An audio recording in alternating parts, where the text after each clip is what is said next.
problem we've got. Brexit is not an issue. It's the inability for the politicians that we've currently got in situ to be able to deliver because we lack leaders. You know, Cameron went to the country because he had two things in his mind. He wanted to suppress the growth of the UKIP, and he wanted to be able to get a majority. He didn't want the Lib Dems as a coalition partner. He got what he wanted, which is the majority in the Commons. He got elected with what he required, but to do that he had to give the public a referendum, which is the weakest form of politics. Asking the people that want to be led by their politicians, passing the buck. It's passing the buck is irresponsible, and the fact that he couldn't then sell it to the EU, couldn't get a deal, and came back with a handful of nothing.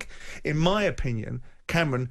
They've told me not to say take out the bat and shot, but I think Cameron should be put out front and thrown rotten tomatoes out in a stock, because ultimately he's left us in a difficult situation. Theresa May has stepped into a poison chalice. She's a bit like the David Moyes of Manchester United walking through the door with this poison chalice that's unwinnable because you're following something you're trying to polish the proverbial. And we've got a situation where she's not a great leader. She's a very good politician. She calls a general election. She can't sell it because she can't debate. Corbyn rises, and then what you've got is dissenting politicians. 90% of the politicians in this country don't have the substance and don't have the wherewithal to make the decisions that they're being put in place to deliver. There's nothing wrong with Brexit. It's the inability to deliver it through weak, lily-livered, limp-wristed politicians that have got a set of balls now because they haven't got direct leadership controlling them. So you're telling us right now, we need leaders. We need an Alex Ferguson politician. Well, what we had in 1940 when we had a crisis in this country was Winston Churchill uniting all the major parties and get a bipartisan agreement to get a war cabinet that was fit for purpose to be able to deal with the circumstances they had in hand. What we need here, which is probably one of the most dramatic things that's happened in this country for a long time, were proper people from across the parties to stop this nonsense that's going on.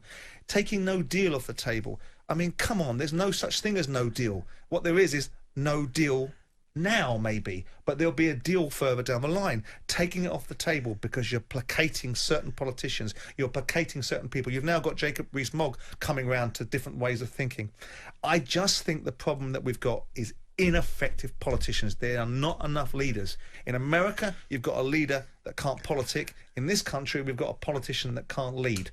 We're going to have a general election. That's where we're going to go. Article 50 is going to extend because it's now got jeopardy because we're going to have a general election, and it's going to drag on and drag on and drag on. Should there be...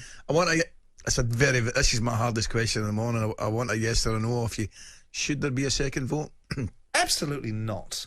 It's a binary choice. If people wanted to know what the various permutations, they should have asked at the time. There was enough debate about it, enough forums. The politicians in this country at this moment in time are a disgrace, and you can't put it back to the general public again to ask them to do something they've already done. It was a binary choice. You can't keep on having choice after choice after choice. If it goes the other way, there'll be anarchy in this country, and then next thing you see is Farage will pop up again. In fact, he's going to pop up today, isn't he? With maybe 30 people following him in Westminster, like 30 people followed him from Newcastle the other day.